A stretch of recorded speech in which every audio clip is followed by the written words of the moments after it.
सिवान सदर प्रखंड में पंचायत चुनाव को लेकर चुनाव प्रचार आज अंतिम दौर में चल रहा है। आज शाम 5 बजे चुनाव प्रचार थम जाएगा। ऐसे में सभी प्रत्याशी अंतिम समय में मतदाताओं से अपने पक्ष में वोट करने की अपील कर रहे हैं।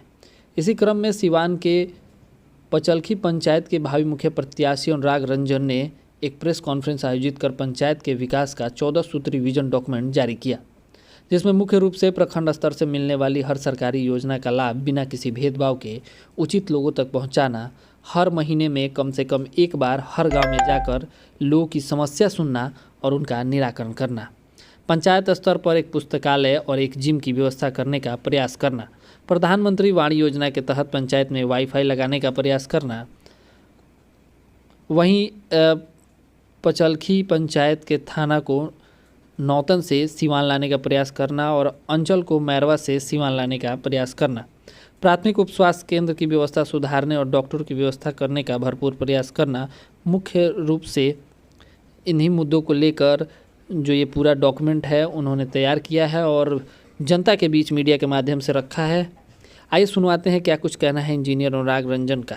मुद्दा मैनिफेस्टो लेके हम पहली बार आए हैं इस चुनाव में, और इस मैनिफेस्टो में ये लिखा हुआ है वो करने मुखिया के द्वारा कर सकने वाला चीज़ ही लिखा हुआ है, जो कि मुखिया द्वारा किया जा सकता है। और ये मेरा वादा नहीं, भरोसा है, भरोसा दिला रहा हूँ लोगों को कि ये काम हम करने का प्रयास करेंगे ज़रूर, और कोशिश करेंगे कि हर मैनिफेस्टो का पूरा काम 5 साल में पूरा हो। जिसमें मुख्य मुद्दा है हमारे यहाँ का, एक तो नाली की समस्या हमारे यहाँ सबसे बड़ी समस्या है, जो कि हर गांव में हमारे यहाँ नाली का निकासी का समस्या है, उसको निदान करने का प्रयास किया जाएगा, चाहे जिस भी तरीके से हो।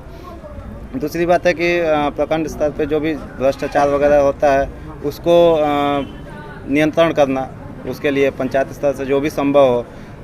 तीसरी बात है कि जो जहाँ भी काम होना होगा, हमारे यहाँ 5 गांव हैं, 5 गांव में जहाँ भी काम होना होगा, जिस वार्ड में काम होना होगा, वहाँ के लोगों के से सहमति लेकर के और लोगों से सहमति लेने के बाद ही वहाँ पे काम कराया जाएगा, और प्राथमिकता वहाँ के लोगों को दी जाएगी कि ताकि वो लोग काम करने के जो लोग इच्छुक होंगे उस वार्ड के लोगों को काम में प्राथमिकता दी जाएगी। तो कुछ चीज़ें और है, जैसे कि एक मेरा मुख्य मुद्दा है कि हमारे यहाँ जो थाना है वो थाना हमारा नौतन पड़ता है, जबकि हमारा सबसे नज़दीकी थाना सिवान में है। तो सिवान बहुत नज़दीक है, जबकि नौतन हमारे यहाँ 30 किलोमीटर करीब 30 किलोमीटर होता है। तो हमारे यहाँ जो थाना है वो हमारे यहाँ से 25-30 किलोमीटर है, और जाने की सुविधा भी नहीं है। अगर किसी को बहुत इमरजेंसी में ज़रूरत होती है तो थाना पे जाने में बहुत असमर्थ है, या किसी के घर में केवल महिला है वो भी थाना में जाने में असमर्थ है कहीं किसी ज़रूरी काम में, तो थाना को नौतन से सिवान कराने का प्रयास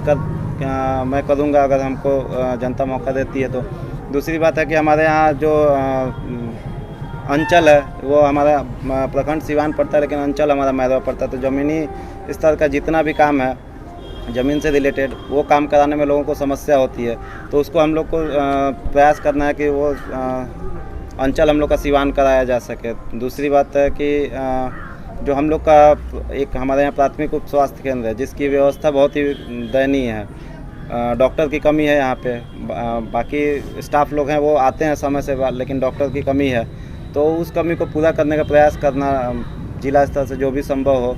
और एक हमारा ड्रीम प्रोजेक्ट है जो कि सभी लोगों को बताना चाहता हूँ। मेरा ड्रीम प्रोजेक्ट है अपने पंचायत में एक लाइब्रेरी की स्थापना करना, ताकि बच्चे लोग जो पढ़ने के इच्छुक बच्चे हैं, जिनको किताब के कमी की वजह से या बहुत अलग अलग तरह की किताबें नहीं मिल पाती हों, तो उसके लिए लाइब्रेरी की व्यवस्था करना, ताकि बच्चों को किताबों की कोई समस्या ना हो, और पढ़ाई में रुचि लेने वाले बच्चे को हर संभव मदद किया जा सके। और उसमें जैसे दूसरी और बात है कि प्रखंड स्तर से जो भी फंड से रिलेटेड काम भी होता है पंचायत में, वो फंड का ईमानदारी से 100% उपयोग करना गांव में, और उससे जितना भी संभव हो सके मतलब हर गांव में से जो भी समस्या है उसको निदान करना। आमतौर पर देखा जाता है जब चुनाव के समय आते हैं तो विभिन्न प्रत्याशी जो होते हैं वादा करते हैं और बाद में काम पूरा नहीं हो पाता था, कैसे लोग करेंगे पूरा करते हैं? देखिए, लोग मौखिक वादा करते हैं ज़रूर, ये मैं लिखित लेकर के आया हूँ, ये पहली बार लिखित लेके आया हूँ, और ये मेरा वादा नहीं, पूर्ण विश्वास है कि लोग ये पढ़ेंगे, समझेंगे, और ये इसमें वही चीज़ बातें लिखी हुई हैं जो मुखिया के अधिकार क्षेत्र से कर सकने वाली बातें हैं। और ये लिखित अगर मैं चूँकि 5 साल का ही मौका है, 5 साल के बाद हर आदमी को चुनाव के क्षेत्र में आना पड़ता है। तो 5 साल में अगर ये सब बातें पूरी नहीं होती हैं तो ज़रूर जनता को सवाल पूछने का अधिकार रहेगा और उस समय मेरे पास कोई जवाब नहीं रह पाएगा। क्या अपील करेंगे जनता से? जनता से अपील करेंगे कि ये मेरा मैनिफेस्टो है, ये देखें, ये इसमें कोई भी मतलब फेक बात नहीं है, जो हो सकने वाली बातें हैं वही लिखी हुई है। और बाकी 9 प्रत्याशी हैं हमारे यहाँ, ये भी मैं बताऊँगा 9 प्रत्याशी हैं, सभी अच्छे प्रत्याशी हैं, सभी लोग सभी लोगों में सेवा करने के भाव है।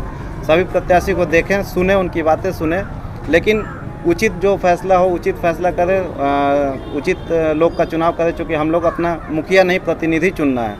प्रतिनिधि का मतलब ये होता है कि गांव और प्रखंड स्तर से जो भी सुविधा मिलती है गांव के लोगों तक ईमानदारी से पहुंचाए। तो हम लोग को इस बार मुखिया नहीं प्रतिनिधि चुनने के लिए वोट करें और ईमानदारी से वोट करें।